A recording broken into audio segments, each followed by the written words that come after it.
দিনাজপুরের সদর উপজেলার আউলিয়াপুর ইউনিয়নের মহেশকোটা গ্রামের প্রতি বছরের ন্যায় এবারও কিন্তু যে নবান্ন উৎসবকে কেন্দ্র করে একটি মেলা শুরু হয়েছে। এই নবান্ন উৎসব বহুকাল ধরে আমার দাদার তার দাদার আমরা দেখেছি, কিন্তু আমাদের কালামতেও এই চলতেই আছে। এই নবান্ন উৎসব আমাদের অনেক বহু পরিচিত, মানে অনেক কিছু আয়োজন, অনেক অনুষ্ঠান, অনেক বিনোদন করা হয় বাচ্চাদের জন্য।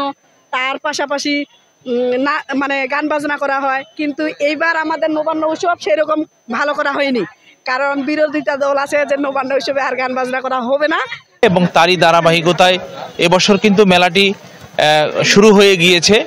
আমরা দেখেছি এই নবান্ন মেলাকে কেন্দ্র করে এই অঞ্চলের মানুষের, যারা বিশেষ করে এই অঞ্চলের যারা জামাইরা রয়েছেন, মেয়েরা রয়েছেন, তারা কিন্তু এই মেলায় তারা আসেন এবং এই মেলাকে কেন্দ্র করে এই অঞ্চলের বিশেষ করে এই মহেশকোটা গ্রামের একটি রব উৎসব শুরু হয়ে গিয়েছে। শেষ আয়োজন হলো যে নতুন ধানের পায়েস করব, পায়েস খাওয়ার পর আমরা গরুর মাংস দিয়ে ভাত খাবো।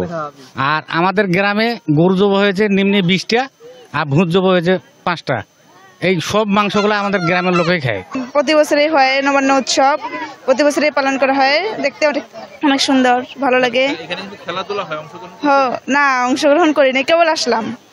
আমরা এই মেলায় এসে দেখেছি যে হাজার হাজার কিন্তু দোকান এসছে এবং এখানে বিভিন্ন মিষ্টান্ন থেকে শুরু করে নাগরদোলা থেকে শুরু করে বিভিন্ন রকমের কিন্তু এই দোকান এই মেলায় এসছে। পাশাপাশি এই মেলাকে কেন্দ্র করে এরা যারা নতুন জামাইরা রয়েছেন তারাও কিন্তু এই এলাকায় আসার পরে এই মেলাতে কিন্তু তাদের জন্য বিশেষ যে আকর্ষণ, বিভিন্ন রকমের খেলাধুলারও কিন্তু আয়োজন করা হয়েছে। মেলায় অবশ্য আমি আমার নানির বাসায় আসছি, যেটা প্রতি বছরই হয়, এই দিনে আসা হয়, এমনিতে আসা হয় না। তো এখানে নবান্ন উৎসব হয়, যা দেখলাম যে নতুন ধানের চাল দিয়ে মানে পায়েস তৈরি করা হয়, সেটা মসজিদে দেওয়া হয়। তারপর বিভিন্ন ধরনের মেলার উৎসব করা হচ্ছে। তো বিভিন্ন ধরনের চুরিপট্টি, আবার মনে করে দোলনা, বিভিন্ন ধরনের আচার, শানশালি, ফুচকা, চটপটি, মানে বার্গার সবগুলোই আসছে।